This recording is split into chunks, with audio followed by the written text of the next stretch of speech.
strange sound and I ride on the peace train. He conquered the wild world of pop with heartfelt songs that spoke eloquently to his times.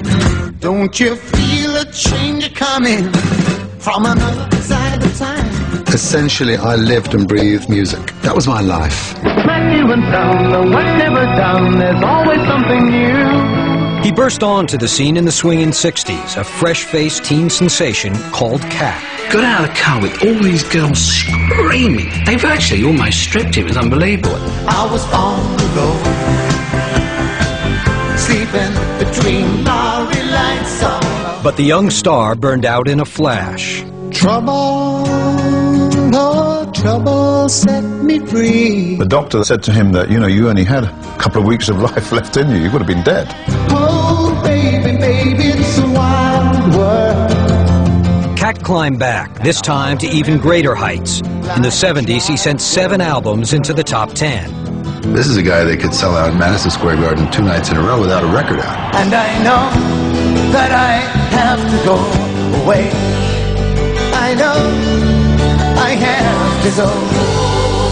But after selling 40 million records, he turned his back on the business, and Cat Stevens was no more. There was no more left in me. I want to get off, is what he was saying, and I want to be free. I think I see the light coming through me. His devoted fans were mystified, unable or unwilling to understand why. I'm still being viewed as someone who has said and done things which I've never said and never done. Don't hand me back to me, bitter blue, my bitter blue. Now, for the first time, he sets the record straight about his remarkable journey. The tale of a cat with 3 lives. Cat Stevens, the story behind the music. I'm trying now to come out to give people a chance to have a bit more intimate understanding of who I am and what I believe. I gave my last touch to you. Don't hand me back to me, bitter blue.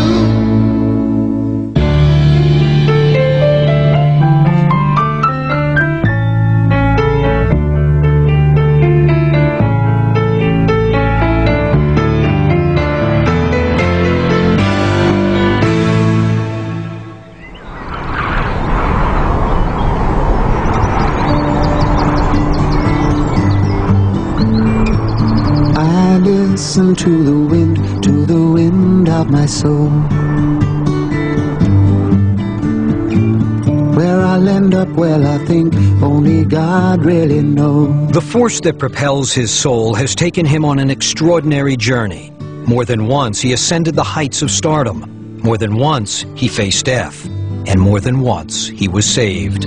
I swam upon the devil's lake, but never, never, never, never, I'll never make the same mistake. In a relentless quest for his true identity, he changed his sound, his persona, and even his name. Now I'm on my way, I know I am. The world knew him as Cat Stevens, the poetic troubadour whose searching songs speak to generations. I thank the moon, I had the strength to stop.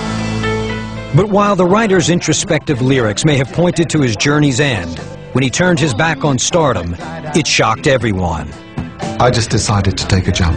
And I said, until I know better, until I know how music can fit into this whole thing, or how I can express myself in a new way, perhaps I'd better take a break.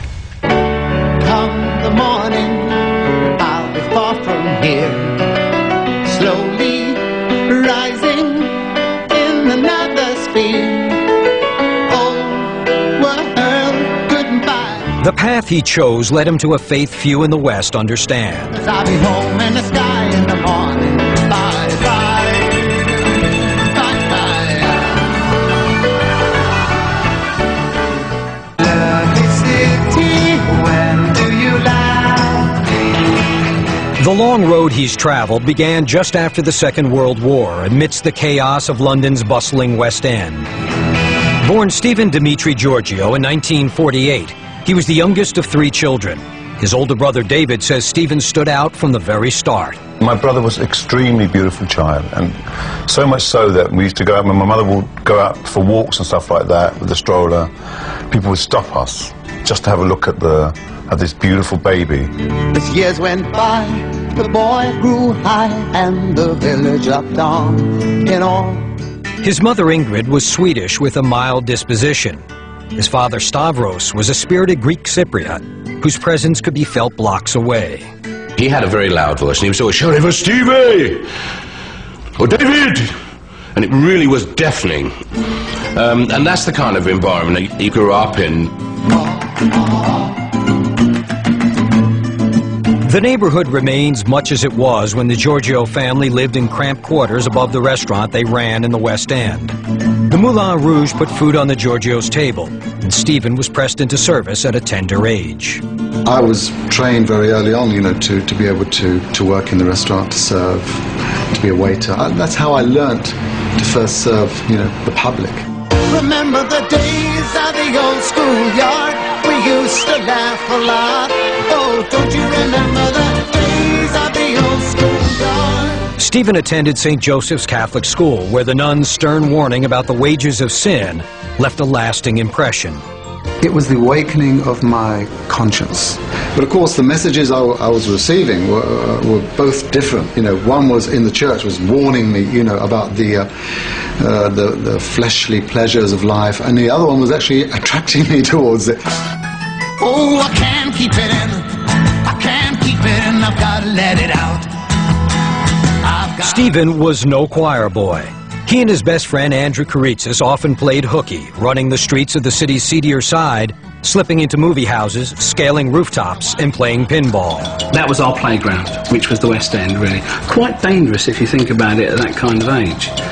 But we experimented with most things, but yeah, we had a good time. Good laugh, good friends.